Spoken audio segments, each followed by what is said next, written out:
Spoštovani gledalci, pred vami bo oddaja Moja modrost, aktivna starost, kjer z gospo Vlasto Nussdorfer odkrivava razvoj vključevanja oseb s posebnimi potrebami v družbo.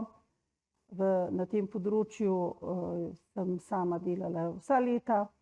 Vlasta Nussdorfer pa nam je pomagala odpirati vrata in smo zato bili zelo hvaležni. V oddaji boste pa slišali tudi ovire, na katere smo v teh letih naleteli. Dobrodošli.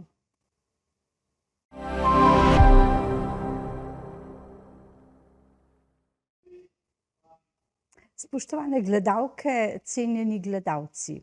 Današnjo gostjo poznam 20 let, zato se bova seveda kar tikali. Kdaj sem jo spoznala? Leta 2006, ko sem napisala prvo knjigo Naše deklice z žigalicami, leta 2005, in nato naslednje leto Naše dečke z ulice, smo se pri belem obroču odločili, da potujemo po Sloveniji. Bil je december in tako smo obiskali tudi Drago Ig. In tam je bila direktorica, moja današnja gostja, doktorica Valerija Bužan. Valerija, lepo pozdravljena. Lep pozdrav, Vlasta. Se še spominjaš tistega leta, ko smo prišli k vam? Ja, prav tako se spominjam, kot da bi bilo zdaj. Zato, ker je to bil čas Miklavža. Pripeljali ste se z avtobusom, z veliko darili in mi smo vas pričakovali smo tudi Miklavža in prišla si ena taka sončna dama takrat k nam in smo bili zelo... Še mlada.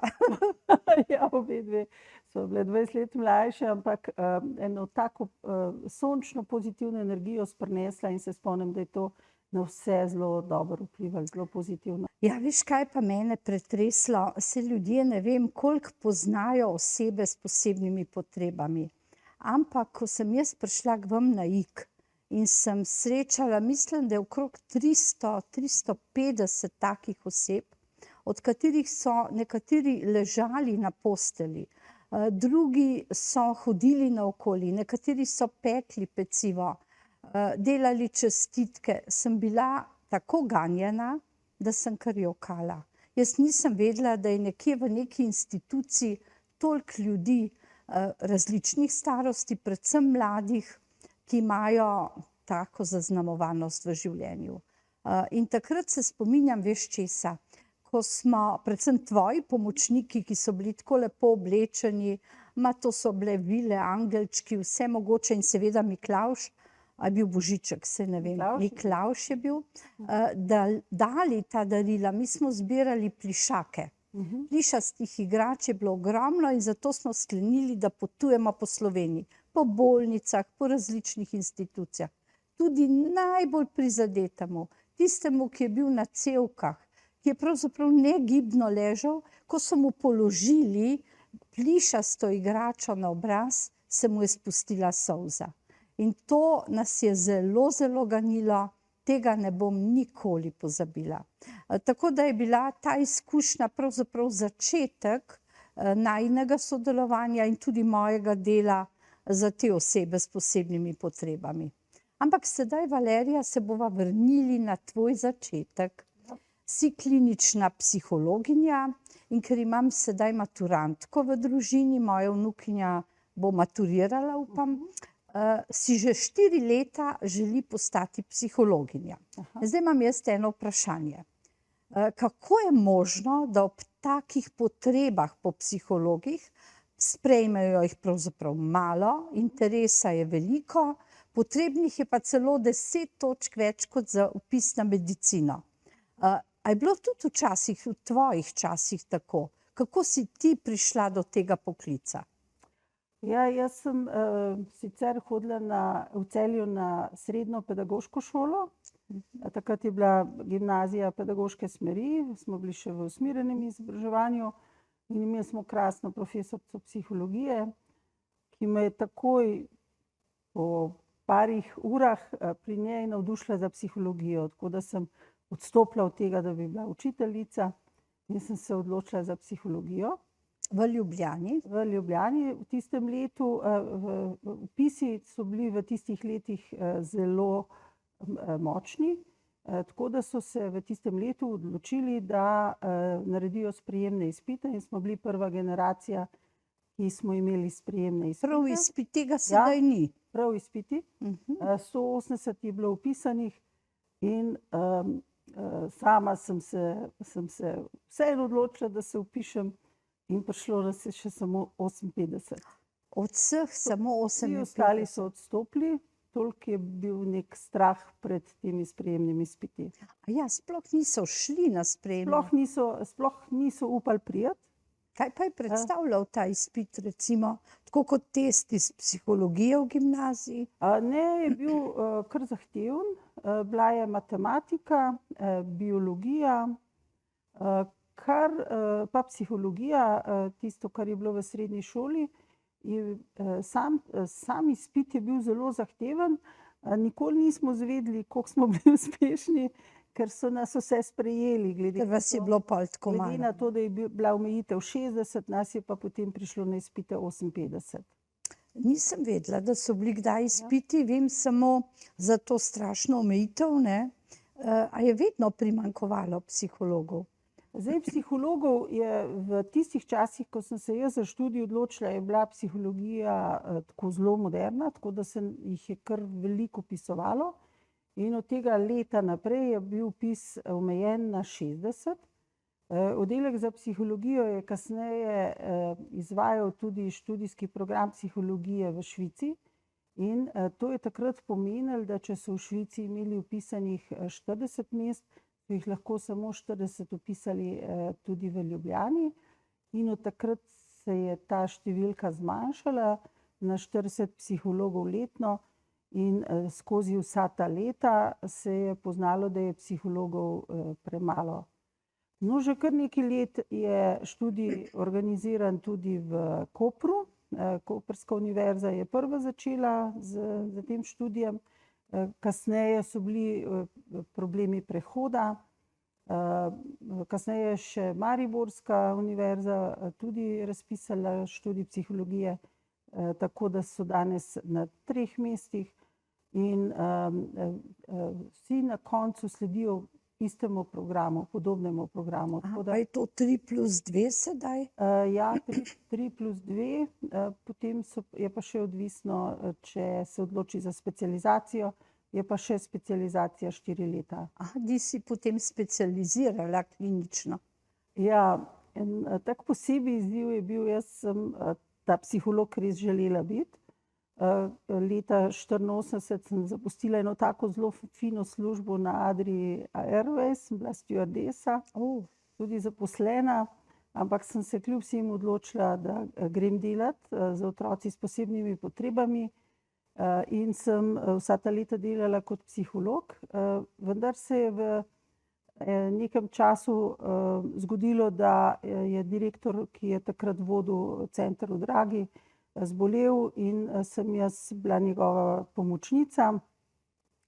Ko se je pa on upokojil, so me pa nekako predlagali, da naj grem, naj kandidiram za direktorico.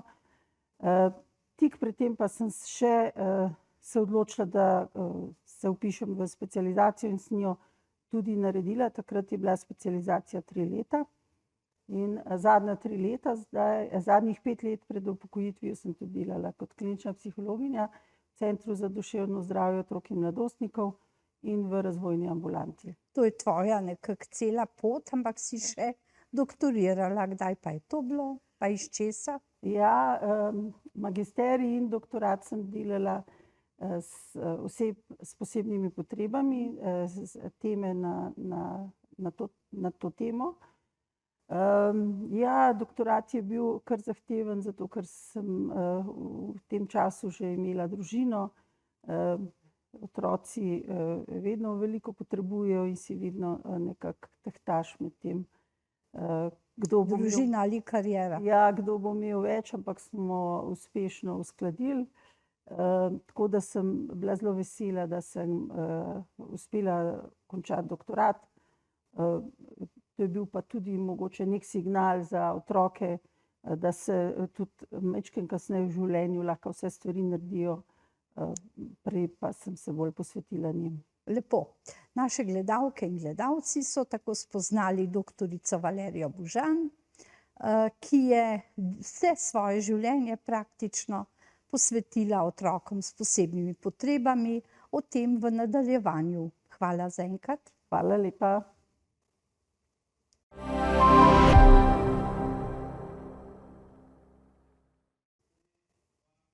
Cenjene gledalke in gledalci, ponovno smo po kratkem premoru skupaj.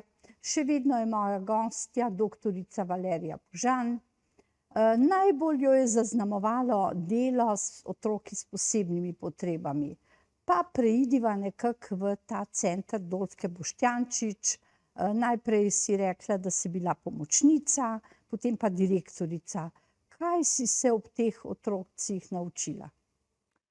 Ja, jaz sem delati v centru na Igu pričela takrat, ko se je praktično center odprl. To je bilo leta 1984. Center se je odprl po mnogih težavah iskanja lokacije tedajšnje oblasti.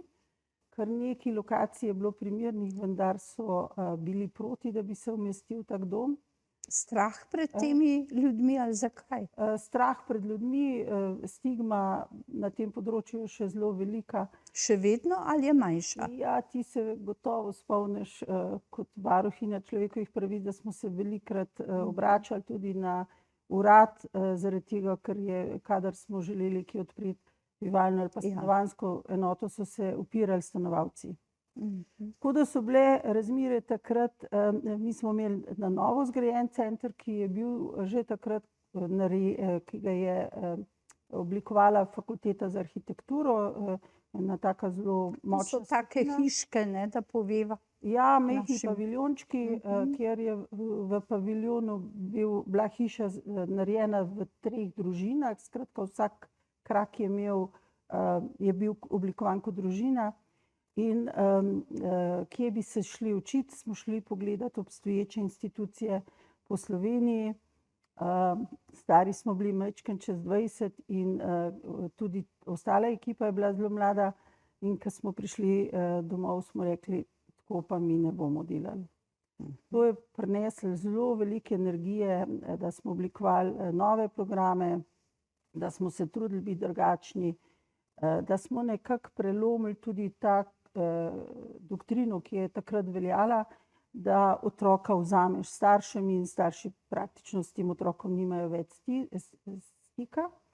Mi smo takrat že uvedli, center je praznoval 40 let delovanja, mi smo že takrat uvedli neko sožitje med družino in med institucijo. So prihajali na obisk? Redno so prihajali na obisk, za vikend so bili otroci doma in zelo hitro se je pokazala tudi želja po dnevni obliki, tako da smo že pred osamosvojitvijo odprli dnevno obliko v Šiški, kjer so lahko starši otroka zjutraj pripeljali in šli v službo.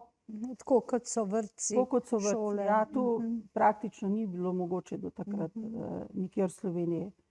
Zdaj, kasneje so ti otroci skupaj z nami rastli in se je pokazala potreba potem, da odpremo tudi bivalne enote za odrasle, da jih tudi usmerimo v delo in center se je začel zelo razvijati. Tako da smo mi prvo stanovanjsko skupino odprli leta 2006 v Grosupljem in pokazali, da se da živeti v urbanem naselju, da lahko živi majhna skupina zase, da si skuhajo, pospravijo in da skrbijo za ta dom. Tako da smo bili zelo ponosni, da smo že te korake, ki so kasneje šli v to spremembo skrbi za osebe s posebnimi potrebami, začeli že zelo zgodaj. Ena enota je tudi v Šiški na Vodnikovi. To sem obiskala, no obiskala sem vas sploh večkrat, ampak tam je v takem prav lepem spominu ostaja. Koliko jih je tam? No, ta enota je gotovo najlepša. Kdaj drugič bom povedala, zakaj v Šiški. Aha, Ampak je res krasna prenova stare hiše, v kateri zdaj živi 10 stanovalcev. Hiša je v resnici narejena po vseh standardih, ki jih in vseh trendih, ki jih sicer imajo zdaj v teh usmeritvah za deinstitucionalizacijo. Je v urbanem okolju in tam živi ena skupinca in teh zelo dobro poznaš, ker si jih velikokrat obiskovala. Nekateri so celo bili potem na praksi pri varuhu.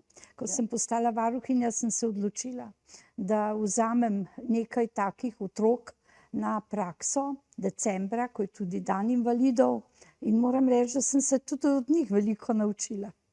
Ja, krasni so.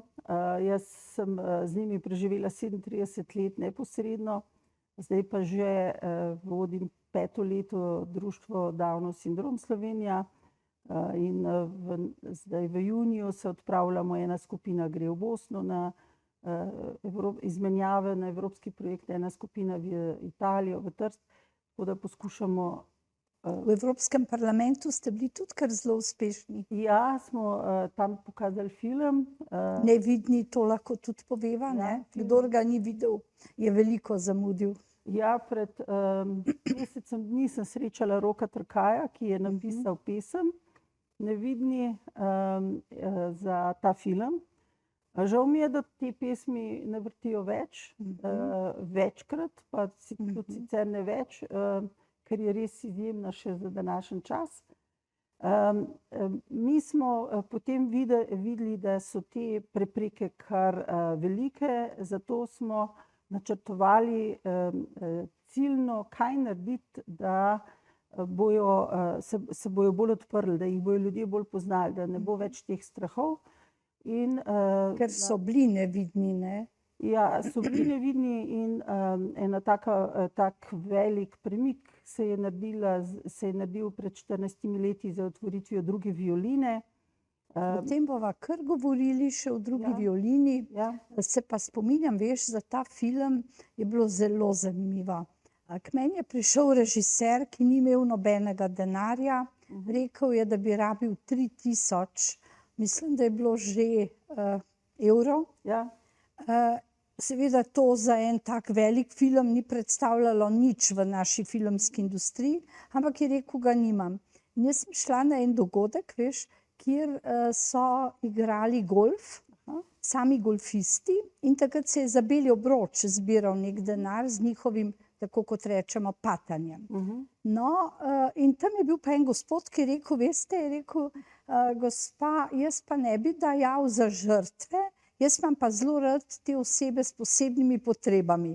In sem rekla, res, to je pa zelo zanimivo, sem rekla, potem pa dajte za ta film. In dejansko je prispeval, še zdaj se spomnim, so se potem zmenili z režiserjem v Šiški, v kinu Šiška je bila ta predstava, ki jo sicer zaznamoval en dogodek, padec ene igralke v tem filmu. Bilo je neponovljivo in ganljivo. Tako da ta film se je potem večkrat predvajal, ga lahko gledalke in gledalci morda poiščejo na RTV Slovenija, tako da sem bila vedno vesela, kadar sem ga videla. A je prispeval k temu, da so bolj vidni? Ja, zanimivo, da režiser je bil Aleš Košir, ki ga danes gledate na televiziji Miga z mano, ne, vodi to. To se ne spominjam več. Ja, tako zelo aktivno se je z športom ukvarjal in k nam je prišel na prakso preko fakultete za šport. Vendar je imel očitno te režiserske sposobnosti, dober menedžer, in je izbral neko ekipo in idejo, in film sam je bil en tak prvi prehod, da so nekako sprejeli, da so videli ljudje. Da ti ljudje ljubijo, živijo tako kot drugi, imajo čustva. En tak dober prehod je bil. In Rok Trkaj mi je rekel, da je treba, da če so še zdaj nevidni, je treba narediti nadaljevanje. To pa zelo lepo. Zdaj se nekako zaključuje že najin drugi del, tako hitro gre. ta najina zgodba naprej v tretjem, medtem se vrtijo tudi fotografije zelo različne, jih bova malo pokomentirali, bova govorili o drugi violini in o vseh vaših projektih. Kje ste, kje se vas da srečati, kaj delate, kdo vam slikarsko pomaga, ne smeva pozabiti na Tatjano Ferenča, čeprav ona tega ne želi, da jo omenjam, ampak jo moram, ker je izjemna. Torej, v tem zadnjem delu bova govorili o vaših uspehih. Hvala. Super.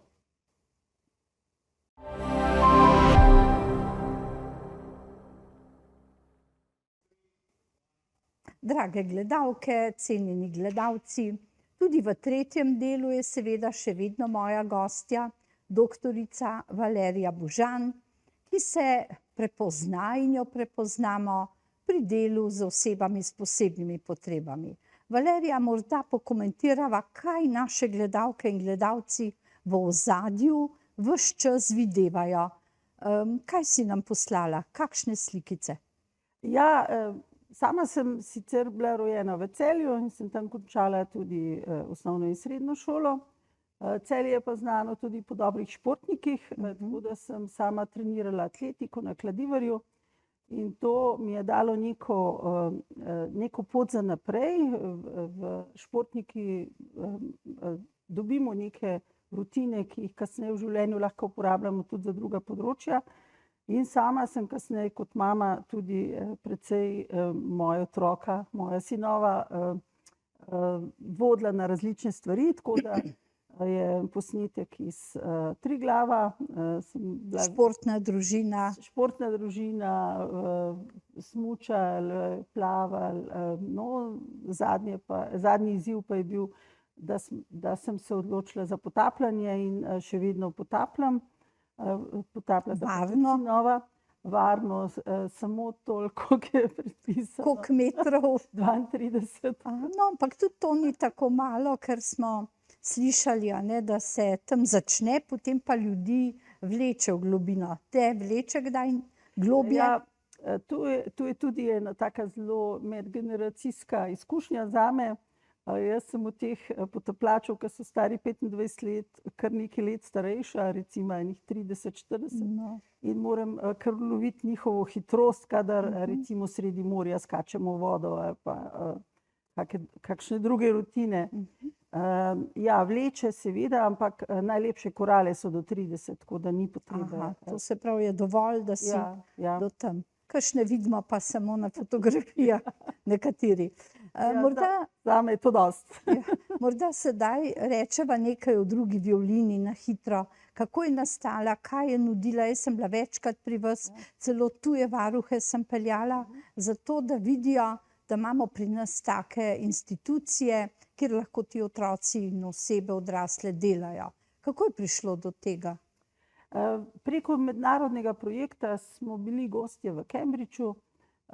Tam smo si ogledali različne institucije in čakali na prevoz. Ven je prišel fant z Downovim sindromom in nas postregel v neki gostilnici. Mi smo takrat ogledali, smo bile 4 vodje, so bile tudi z mano. Smo gledali, smo rekli, to pa bi bila zanimiva ideja, če bi to speljali tudi pri nas. Ena od kolegic je sicer tudi iz gostilniške družine bila doma, tako da je približno vedela, kakšni so izzivi. No in potem smo to idejo nekako oblikovali in speljali.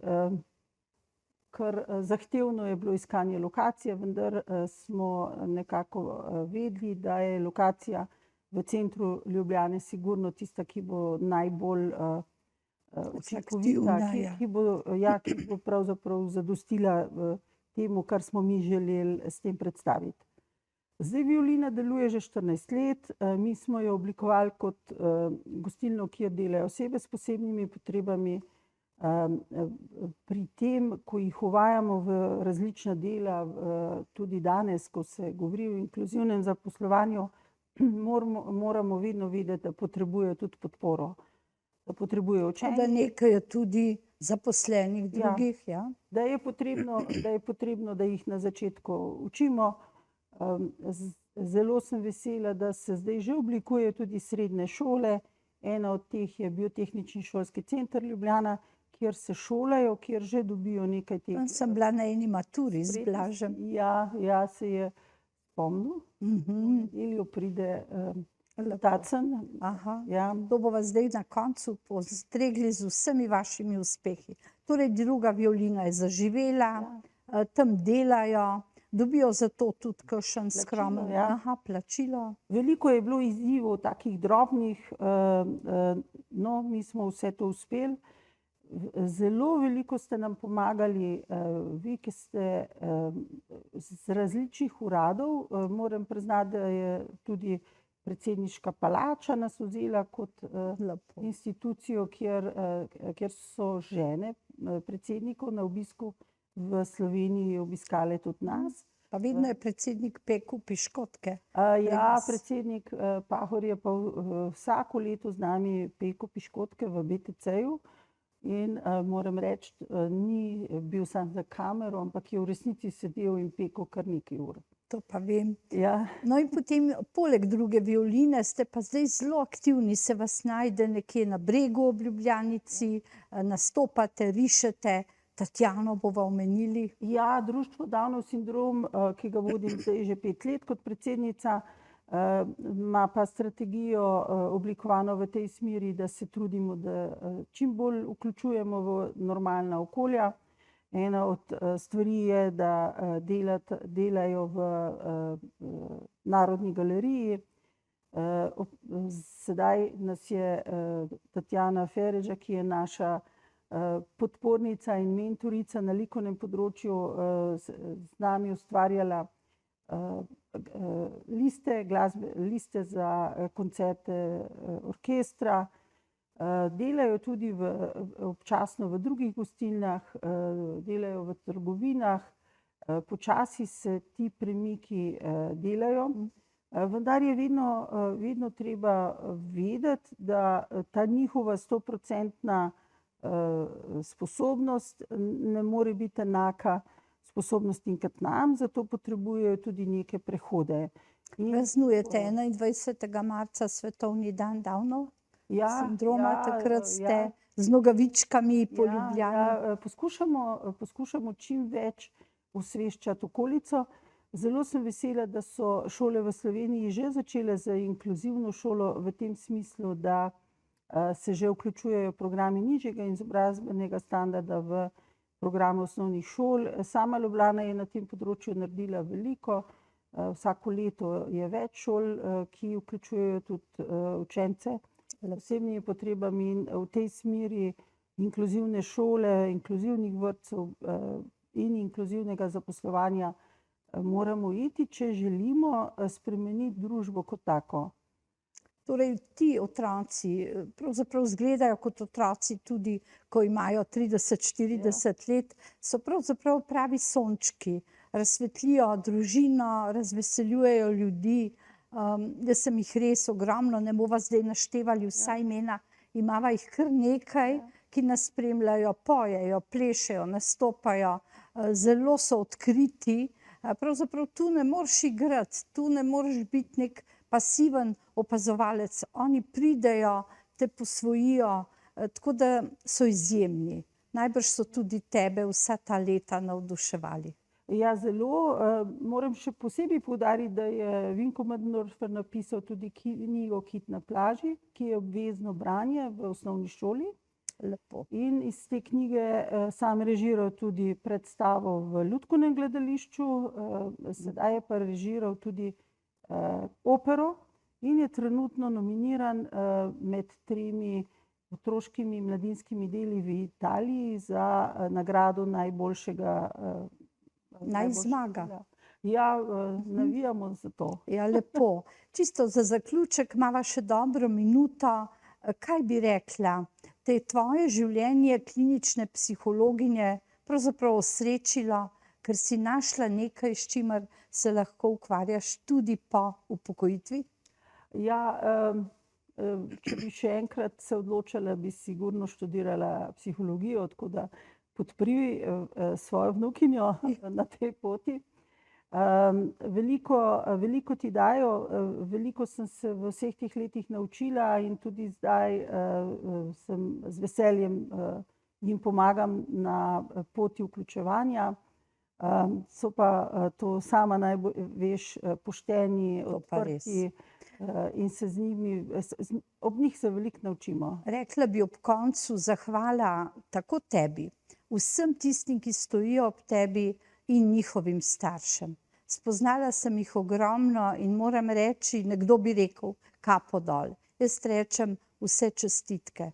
Imeti takega otroka in tako lepo sodelovati z njim, ga vključevati, pravzaprav je nekaj izjemnega. Tako da na koncu pozdravljava vse, že skoraj najine otroke, tvoje sploh in njihove starše, našo Tatjano in še vse, ki sodelujejo z njimi. Pa še eno misel povej. Ja, najlepša hvala tebi, da nam vsa ta leta prinašaš sonce No, in odpiraš poti. Sama si v življenju jih veliko odprla, mi pa smo ti sledili.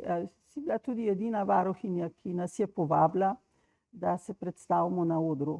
to ste bili pa res gostje vedno na Brdu in to je bila velika popestritev in prav po vaših obiskih si ljudje zapomnijo naše predstave. Hvala tebi, draga Valerija.